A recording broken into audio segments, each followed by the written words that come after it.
Hello and welcome to Series 4 of the podcast series Exploring Music, where we explore the obscure, where we delve in deep into the vast vaults of great but maybe not so known music and the industry that, for better or worse, supports it.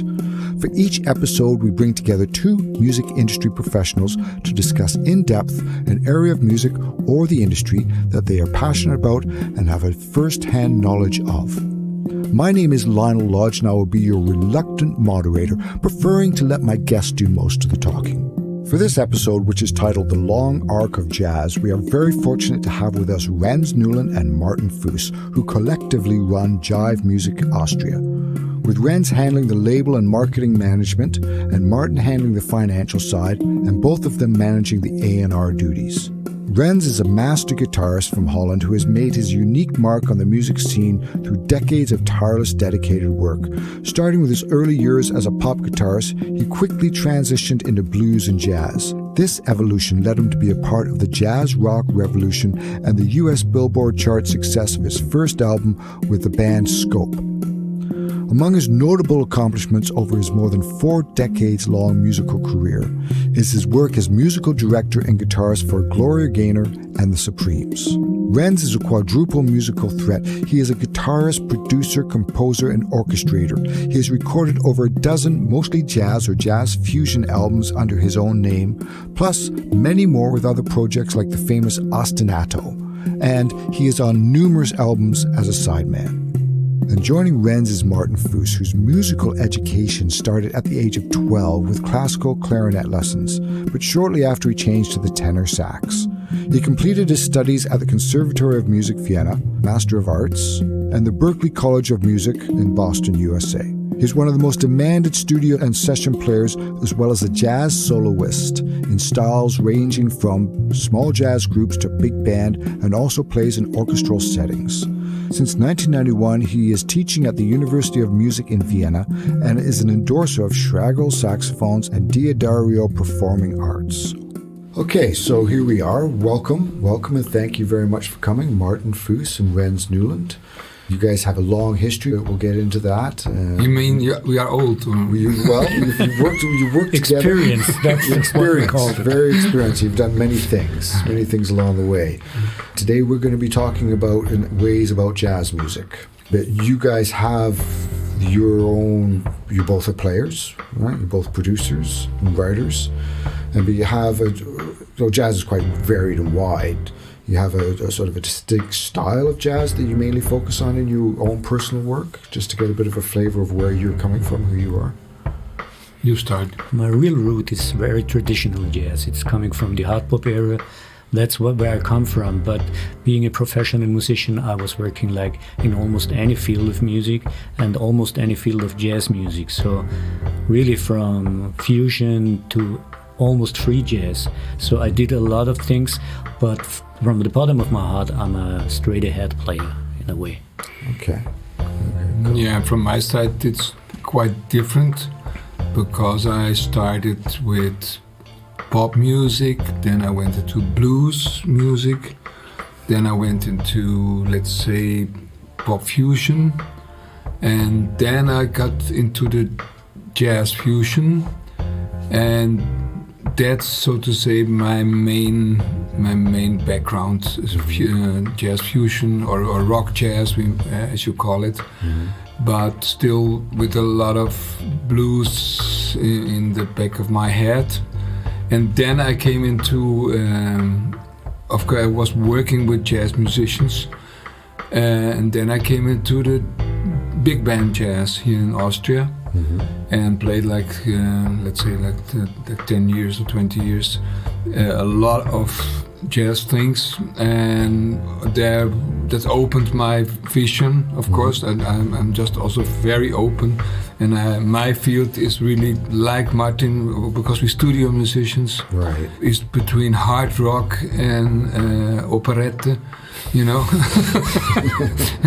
actually, yeah. And so, and of course also Latin influences, Latin jazz, whatever. So yeah, my playing field is also very broad, But okay, the main things I do have something to do in my compositions, in my productions, in my with fusion jazz. Yeah, even some of your pop stuff, I think most of it has some sort of element of jazz in it, some sort of flavoring in there that I hear at least. Yeah, that's one of my problems. that if you I made some really rock records for my feeling, and it was catalog in jazz, Right. and I didn't know why, but it's just okay. Some people know it, and some people hear. And sometimes that might be also your reputation. Yeah, that's what I mean. Bring out. Yeah. So it's let's say it's not a problem, but sometimes it's a little frustrating when you think, okay, now I wrote a hard rock or death metal song, and they call it jazz. Still far on the jazz. Yeah. And I had all the things going on like in the what we call the acid jazz era at the end of the 80s and in the 90s. That's not real jazz, but it was called acid jazz. It was one of my play with Count Basic still, and we had kind of success. Not the big one in the world, but we had success. When Rens said he comes from the pop side, I come from the jazz side and moved to the pop side. So that's maybe the difference. Yeah, I was as a kid, I was really interested into jazz. I started to hear jazz records when I was 12, 13 years old. And why? Because I had an uncle who gave me a record. Okay. He gave me a record with a saxophone player that wasn't even that hot jazz, but it kept me in that field, and I was listening, oh, that's interesting to me, and oh, what's next to that. And of my all-time heroes are back when I was 15 or 16 years old, because that was the first time I heard them, and I had the chance to hear them all, like Dexter Gordon or people like that. At least I heard him 20 times live, so that's for an Austrian guy. Who was that? Dexter Gordon. Dexter Gordon. So a real legend. What was the album? It was a Benny Goodman album, and that one I bought when I was in London with my parents. So I went to a record store, and I had this was a double record, the best of Benny Goodman, swing jazz. But that kept me going, and then I had this uncle gave me a record. Which one? Max Greger. That's no jazz at all in a way, but it was with big band, and it kept me interested in playing saxophone. And I thought, oh, that's interesting, but I heard a better saxophone player on that other record, and then I was searching for better players or players that I enjoy more. So that was my start. Max Greger is a German band. He's a very famous and very successful guy in the very commercial side. So he had all that big success in doing commercial instrumental music, and back in the 60s he had a very good jazz band. So I know a lot of these guys, arrangers and players who have been in that band. It was very funny because they respected him not that much, but the money was good. So that was the way it was at that time. He was more seen as just straight commercialized, was he? Yeah, he was. Like a friend of mine, old guy Don Mansa, was playing in that band. Hans Salomon, who was founding the company with us, an old friend of us, was arranger for the band, so I know a lot of these guys who have been with them. Fine enough, my beginning contact with jazz is about the same. That was also I was maybe 12, and my father was in New York for business, and he took an album, a compilation. It was called Operation Jazz. On the cover was an operation table with a guy. On the one side was the guy that went into a trombone. It was one thing, a man with a trombone button. So that was very funny, and that was a compilation with very good things with J.J. Johnson and things like this. And Frank Rosolino. No. I don't know all the things, but it was very impressive to me. And there was also one tune that was with a very good guitar player. It was not a guitar song. That was really fascinating. Although at that moment I was just beginning to play guitar. It followed me quite a time. Also, because at the same time I was playing this blues. But at home I was already working on that. There was a number with Charlie Parker, air conditioning. A very good tune. So that was also quite the same. So you accidentally get the record. My parents were also very big fans of Ella Fitzgerald, but that was for me not so interesting. That was not so interesting. But actually, that already got me somehow this jazz stuff. Yeah? But then I always liked a little harder drums and whatever. So and I was very happy at that time with this blues band. And of course, also the thing, if you are young, you don't even know what is coming up, because I was just in school, and I didn't know that I would get a professional musician. How was that with you? No, I decided I was trying to, but it took me till I was like 19, 20 years to really consider to be a musician. I always thought, that's the thing I want to do, and that what fills my heart. But on the other hand, I couldn't imagine to live on that. So that's a real thing. That's especially the parents. The parents didn't expect that you can live on it. Yeah. And the other thing is, like, at that time, the media world, like especially the radio, was quite different to what it's now. It's not so separated from each other. So there's a very famous Austrian radio station called Ö3. And on that, you could hear almost everything on the popular side of music. So from real jazz to real rock music to blues. And there have been people, I don't know how to say that, I respected them quite well, because even I didn't understand what they're talking about or why they played that tune to me. I respected them because they knew something about music that I didn't know at that time. And so I keep listening to them. For example, there was Bronner, was the guy called, and he played like musical songs to me when I was 16. So at that time... Songs from musicals. Yeah. So cabaret and musicals. Gerhard Bronner. Yeah, Gerhard Bronner. Yeah. And he played... Can you name one, just as an example? Yeah, Funny Girl, for example. Like he played tunes of Funny Girl. At that time, I had no relation to that at all. And playing like for a long time in musical shows, now I know what he was talking about, because that thing had quality. And that happened to a lot of guys that were real jazz opening things, like I heard tunes I had the first time, or musicians, and that kept me going into that direction. And that's very hard right now, because you can hear almost everything at any moment, but we're in the modern world there are influences. But who gets you influencing on music? It has to be something that interests you, and not the thing you in, because that's part of social media problem. Sure. You're just into one direction, and you know a lot of things in that field. But if you not have anyone to talk to you, listen to that. That's a good record. Or this has come up in quite a few of the podcasts. But one side is you used to have not only the radio where the person would curate it, and certain DJs and certain flavors, and you respect, and they'd introduce you to things. But you also had the person at the record store. Yeah, the person at the record store. That you bought a few records from, and he goes, actually, did you like that last one? You'd like this one then. Yeah, right? Because he was the expert. Yeah, and now with streaming, you have curated playlists, but this is not seemingly the same thing. No, it works sometimes. It works. Yeah. On my side, it works. So I have really, every week I see things that I hear things.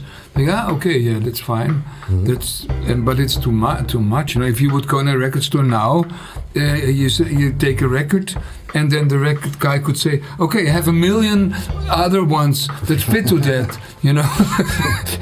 Listen to all of these too. That's the problem. There is just too many. Even for like, if you have persons you trust, because they have taste in music, and they give you one record at that time, and he said, listen to that, that's something special, yeah? And then you keep listening to that for weeks, and then you get into the music and learn a lot from the music. Yeah? At this time, it's different, yeah? I have that with my students. I keep insisting on listening to music quite correctly, and listen it back each and every time, transcribing it, try to understand what's going on there. and that helps a lot. Not the many tunes, it's the one tune you really check. Now people just they skip through it so much they don't remember, and it's just. But it's not the people, it's me too. Because if I don't like the song, it's the next one and the next one. Oh, that's boring. Back. I recently had an experience where somebody I know released an album, and they asked me to listen to it, and they're very close to me. And after the first listen, I didn't really like it. And they said, no, go back and listen to it again. They actually just wrote a song on it, wrote one of the songs, but they said, no, it's a great album, listen to it again, and listen to it again. And after about 5-6 listens, I started to get it. I started to understand it more. And that's with many jazz records, it's like that. It's not the first guess. You listen to that and, oh, I like it, or I don't like it. You have to, and even you don't like it. If you listen to it accurately and you listen it very in the detail way, you can say that's the point or the part I don't like, or it's not my kind of emotion, or it's not done that good, whatever.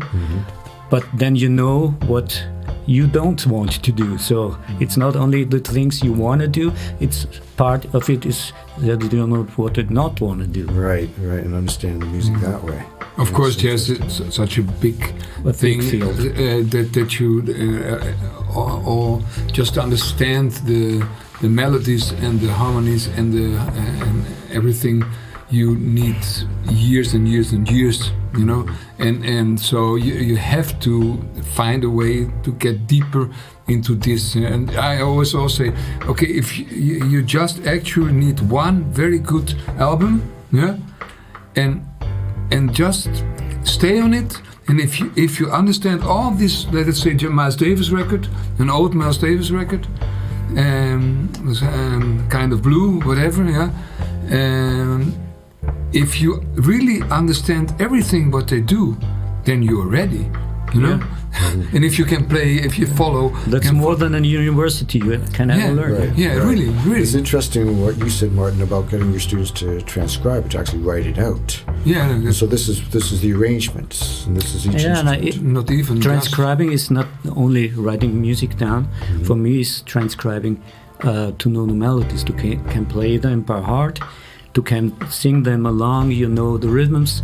You hopefully hear the voicing that the piano player is putting on the tune. So it's not about like transcribing and having it like on the chart. It's not that way. Transcribing means more to me. It's more getting the real sense of music there. What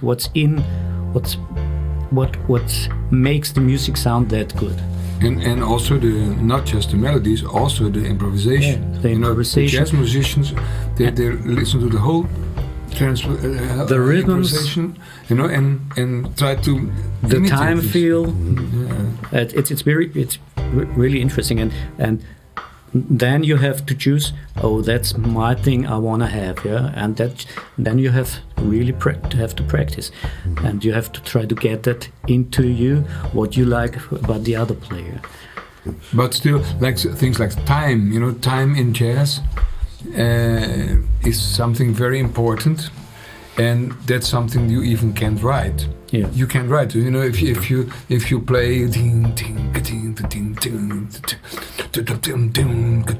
if you want to write this, it's very hard. And then the saxophone player comes to it and doesn't even accept this rhythm, you know. He plays,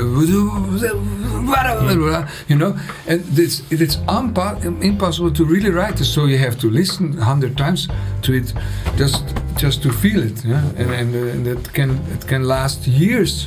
There is a lot of players they are very good. I say, I can play jazz, but they just don't have this time. It's a very different time feel, and even you play very correctly, like bass player and drummer. In pop music or studio work, it's like supposed to be really on point. And if you have a swinging rhythm section, if they play on the same spot, it's not working at all. It sounds like shit. It really, It's there's something in between, and that makes the music moving, and that's about the time feel, and that you can't get in school.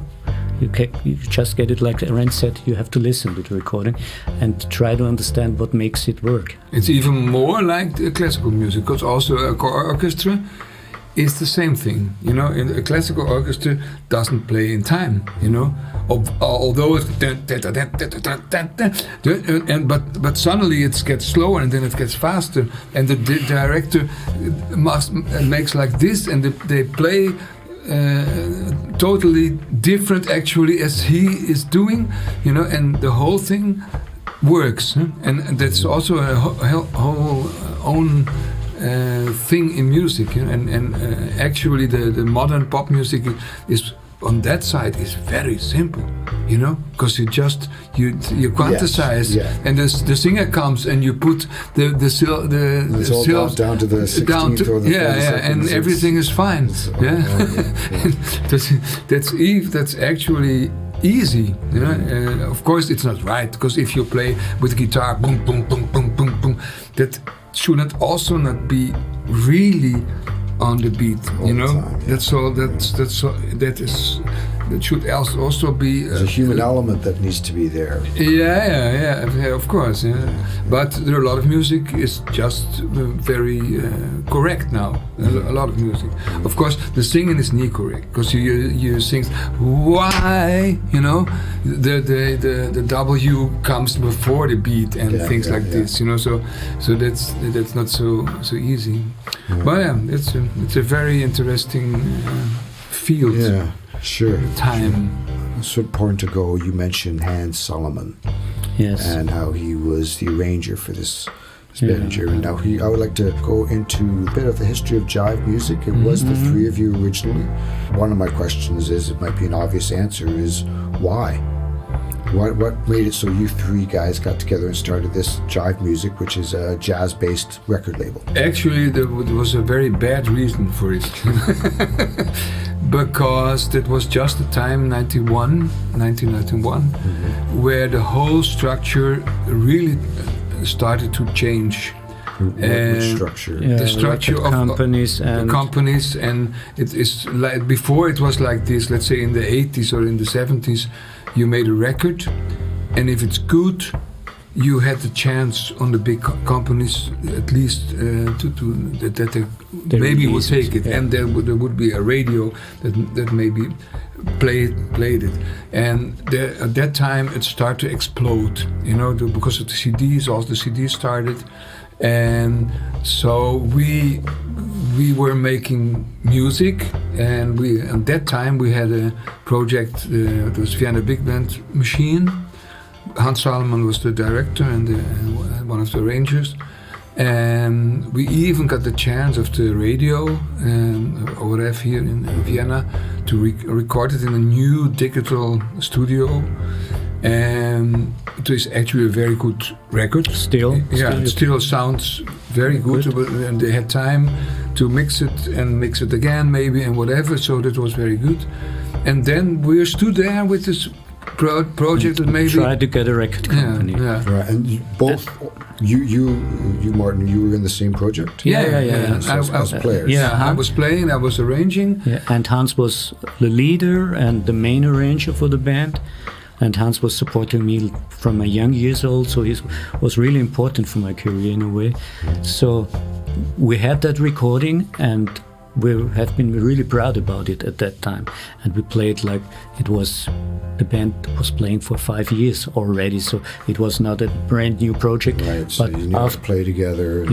So it's and the best musicians around, best studio around. We had a real good product, and no one was really interested in it. Could get a record label to pick it up and put it in for it. So that was, in a way, it was not very satisfying to say that. It was like, I was disappointed, really disappointed. Yeah, but such a production cost like 200,000 euros, you know, and somebody paid that. Okay, we didn't pay by ourselves, but how is it possible that something good and expensive like this has no possibility to get out? And then we started. So we didn't pay for it. But the musicians didn't get paid either, so it was really a joint thing. So everybody was in. Everyone was involved, from from the radio station to the drummer. Everyone was really into it. And then we had no record company offering us anything that was interesting. Yeah, so and that was the beginning. So then you thought, why don't we do it ourselves? Yeah. So and that was, of course, that was also not easy. But okay, at least you can press it and you have it in your hands, you know. Yeah. And actually, since then, that didn't change too much. It's still like this. That if you think, okay, yeah, now I got something very special. I call Universal and send it to them. You know, nothing comes back mostly. So then you say, okay, then we have to do it by ourselves, and of course the whole organization got even bigger as we thought it would be. And of course it's work. It's a lot of work and not much money, but still, after all, it's still so that you can look in the mirror and say, okay, I make something okay, and I can. And it's really sensible. I have it in my hands. And for the jazz scene, it's very important because they really got a platform where they really produce it on the market for the medias.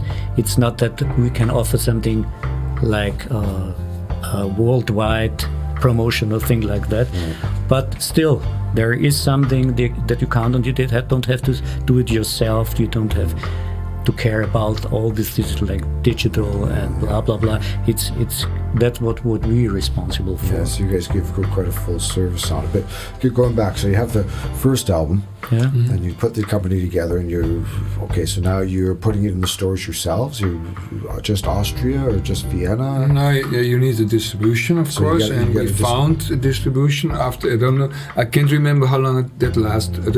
Maybe like a couple of months, and you find somebody, and you say, okay, take that stuff. And so at that time it was quite still, let's say, also working.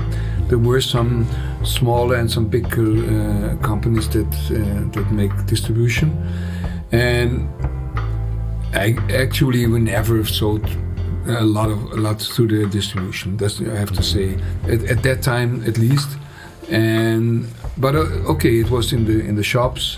And in some shops, in jazz shops, in the bigger media market, maybe whatever. So it was available generally. It was available, so that was one of the points, and that it's really like this. The distribution was a hard thing for us and for them probably too, and we changed like 5 times or 4 times. Distribution, because we lost a lot of money. Along the way. The first one we also lost money. 2 times we lost money. Right. One time not that much. The second time around, a lot. And we got good partners like Edel for a short time, and that's stopped again, and it's just very hard, and now it's even harder. So just for the curiosity's sake, there you are, and you've got your one album out, and you have some distribution, but you see it's difficult to get the distribution, and you're not selling that many. What made you start picking up other people's recordings and start being actually it started out with friends asking us. Right. That was, the second album was my first solo record, so that was the second one. You were my friend, so so we did that, and I think the third album was something about Thomas Huber's record. Also saxophone player within the big band, and then the fourth record was JQ, a band I played for a long time, even at that time. So that was more or less party jazz things going on. So we sold a lot of them, but on the live gigs. Right. And was this your main point of sale, the live gigs at that time? No.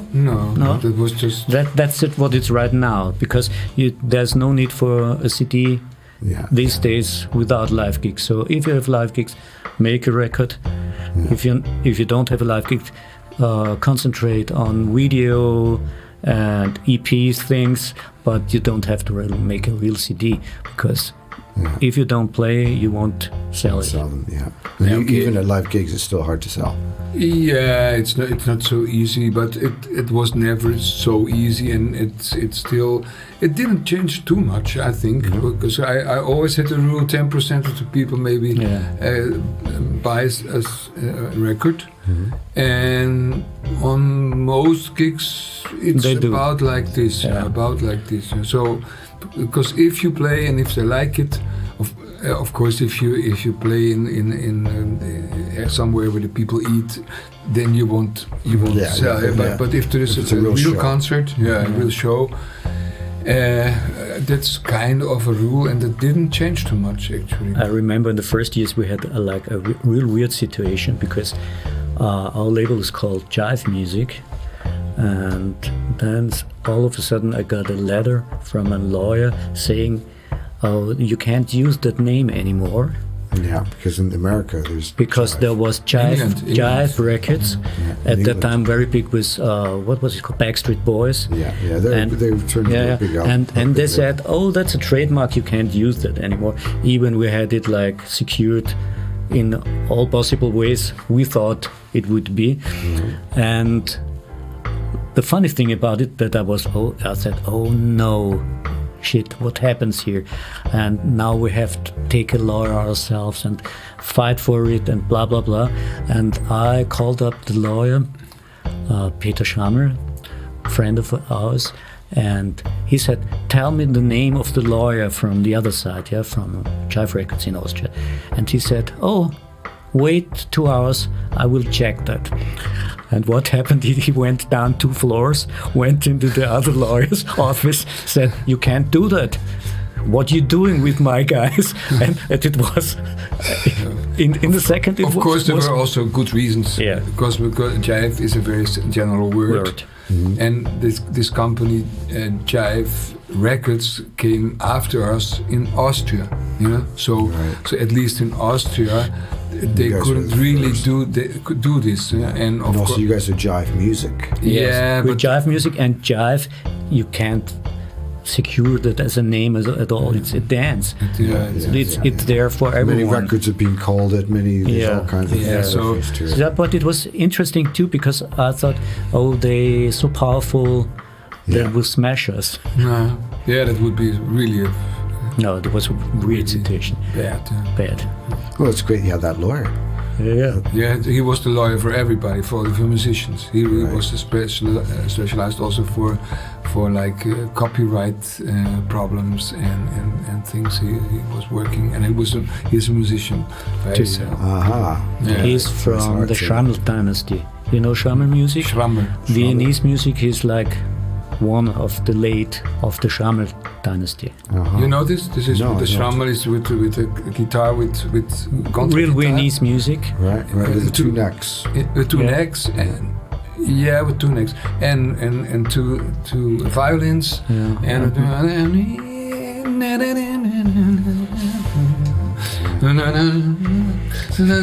actually these guys come. So we're a lot of musicians who's supposed to be Viennese music. These guys didn't come from Vienna. They came from the Waldviertel. That's the northern part of Austria. So and then it went on, and we did how many? 130, something like that. More. Yeah. We were like 150, 160, 70 releases. And we have some sub-labels, because we thought about it that way, that Jive music is for a certain kind of music, and there are other types you're working with. Yes. And then we had like sub-labels. Just to distinguish between the two. It was not really successful. Sometimes we just... At the beginning we thought it's a great idea. Right now, I don't know if it makes any difference. One of your sub-labels put out a couple really great albums. Yeah. I know. But that was even kind of clear. So the scoop part was kind of clear because that was really pop rock music. But in jazz, it's really so that's really so vague sometimes, and the boundaries in between. Yeah, the boundaries, and in the beginning we didn't do it. So afterwards, still some of the artists even we dropped from one to the other because we thought that it actually doesn't fit. But the first 2 records were still on Jive Music, so it is not and really. others started out at City Park Records, and there have been like 1 or 2 albums out already, and then was a real successful album. We didn't switch it to Jive Music back because there are some other things on City Park too. So yeah. We should have done it maybe. But like Dickno Schneeberger, you know this name? No. Dickno Schneeberger. But he is, so to say, our best act. He's a young guy. He started for more than 10 years. With 14 years, and with 15 he was already a perfect gypsy guitarist. And he was really a wonder. How to say that? A wonder child. Really a wonder child. Gypsy guitarist, and he was really successful. He is really successful, and we were very lucky, and because we helped him, because at that time we decided to go to Amman. That was a kind of a project to help Austrian music internationally. They had like an ambassador network.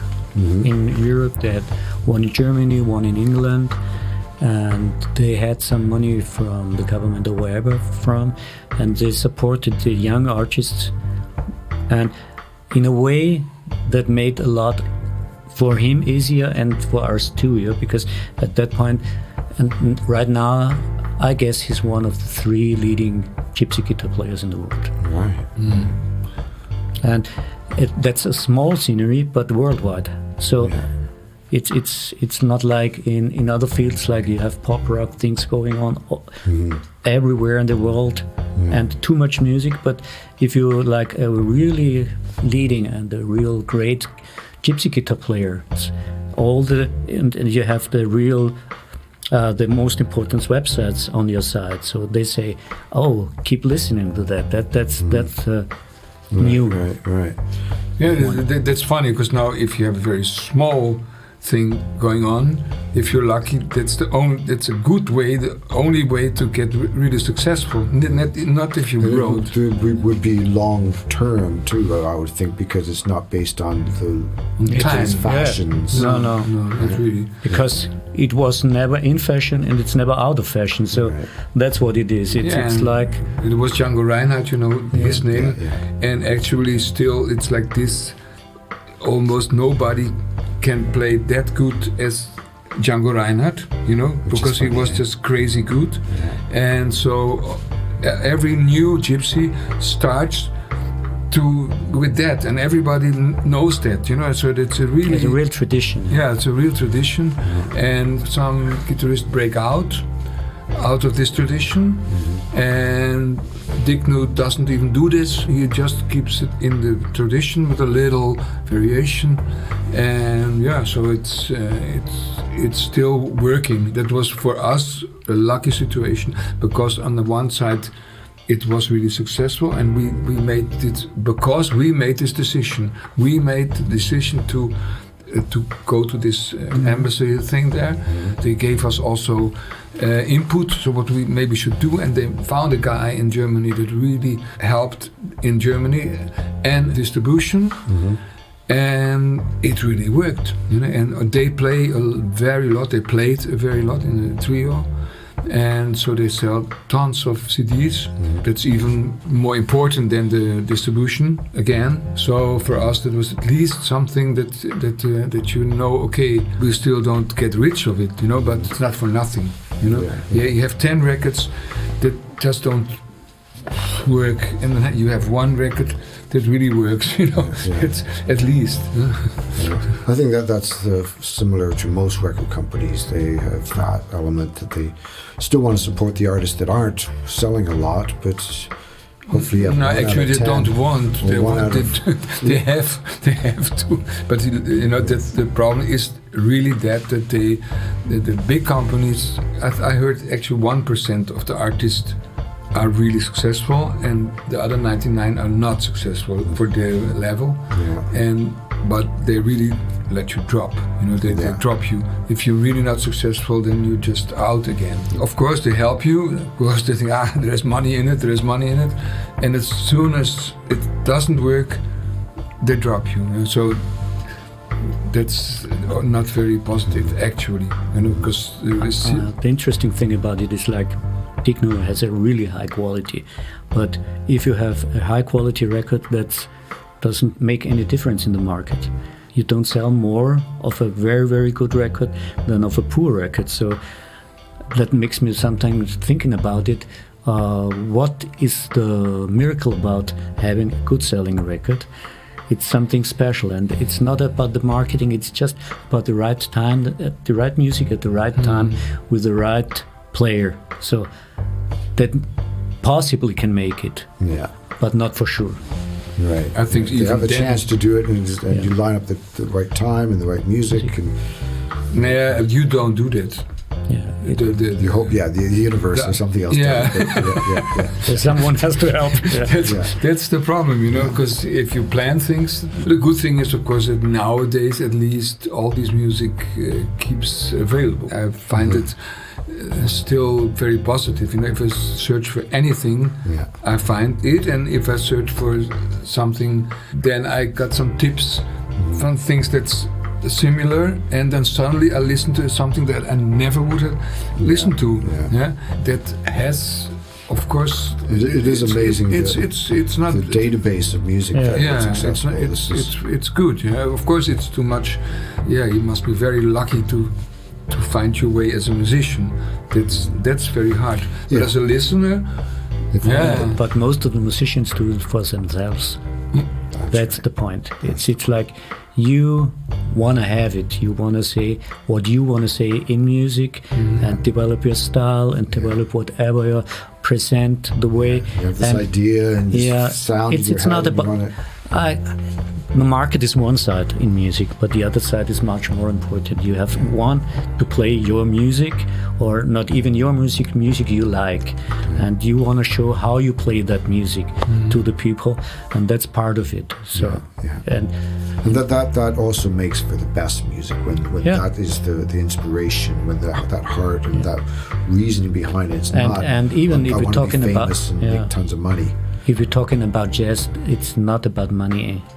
Anyhow, it's about something. It's luck if you get the money back, but it's really luck. So the other thing is like you can use it a lot as a promotion thing for getting gigs.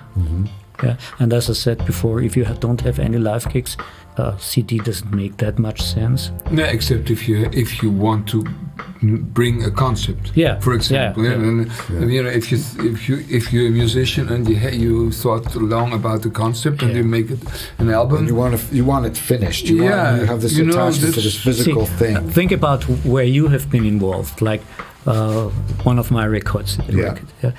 27 people have been involved in that album. 27.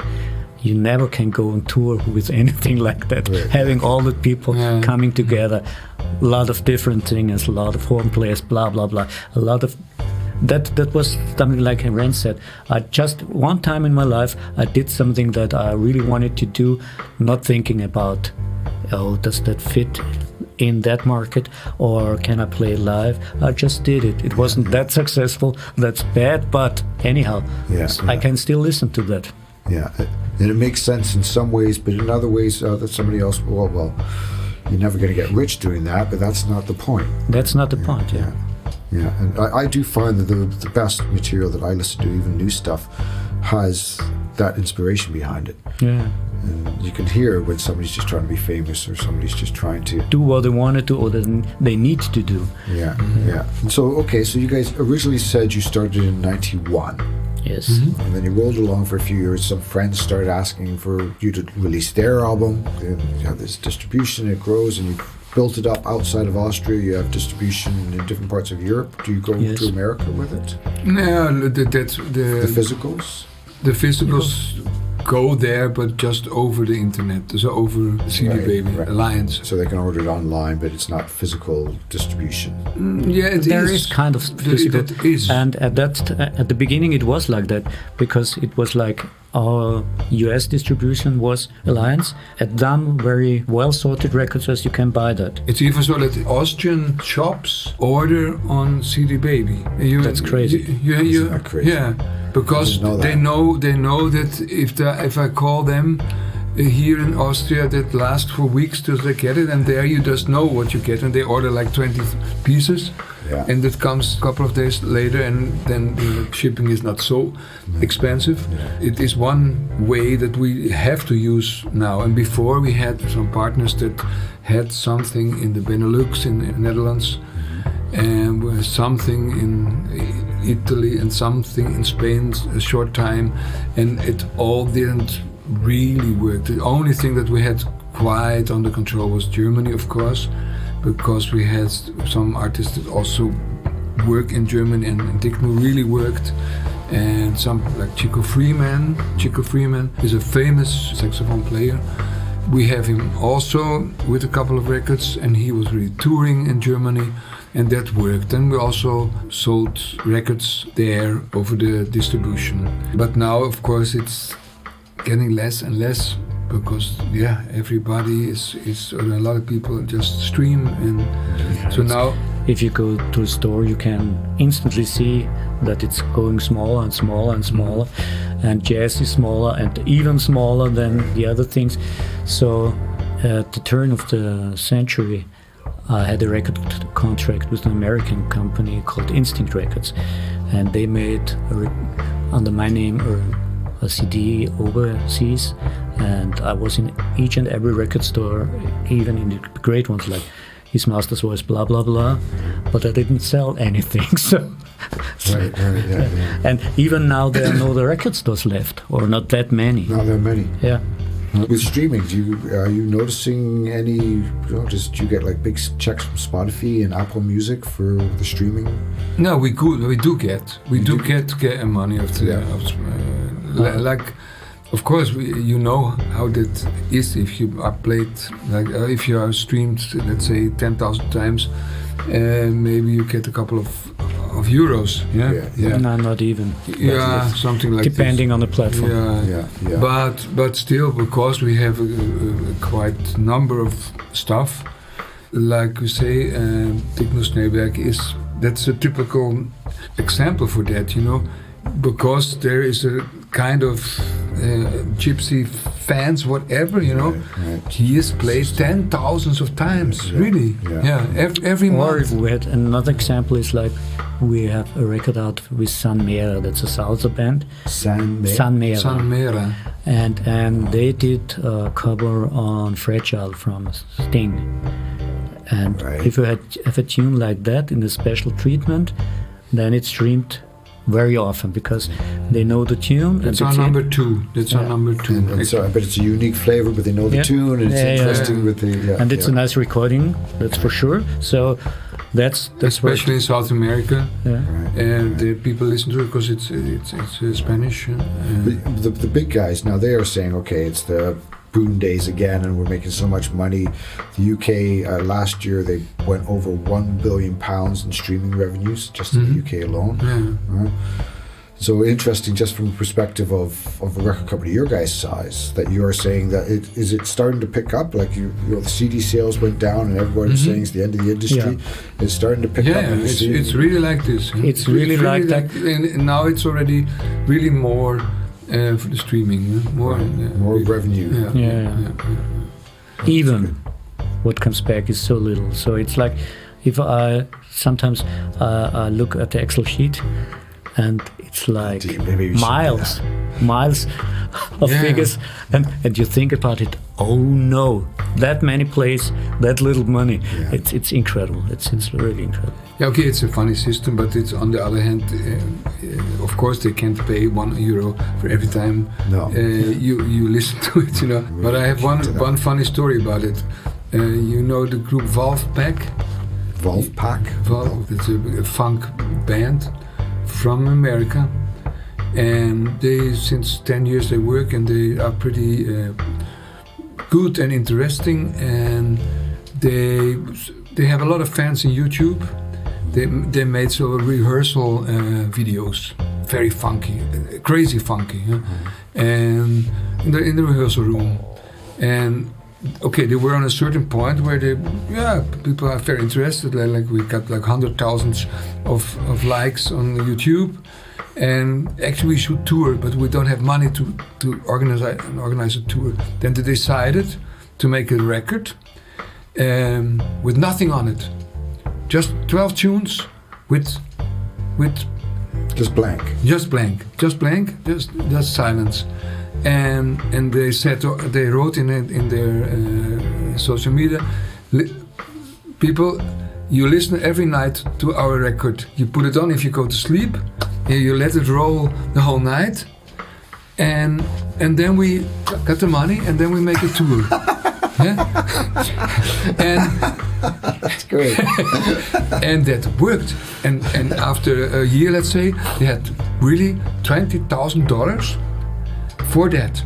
And then Spotify said, but listen, you don't get it. That's betraying us. That's betraying everybody. And then they sued or they at least, and they got the money and they made the tour. And now they're really big. They're really big. And it doesn't matter what's on it if you've labeled it and it's a stream. But Spotify changed the rules. Now it's official. It's somewhere. If you have silence on your track, you don't get money. Afterwards. But before they never thought it would do that. It's the first person with the idea. Yeah, it's great. That's really great. So their fans wanted to support them and said, well, what does it interfere? I'm watching TV. I'll just let that roll. Yeah. That's great. So that means Spotify works also for independent. There's the one story. We are going to have to pause the conversation there because we have come to the end of the first two episodes titled The Long Arc of Jazz with Rens Newland and Martin Fuss. You'll be listening to the SyncLodge podcast series Exploring Music. My name is Lionel Lodge, and I thank you very much for joining us. Till next time.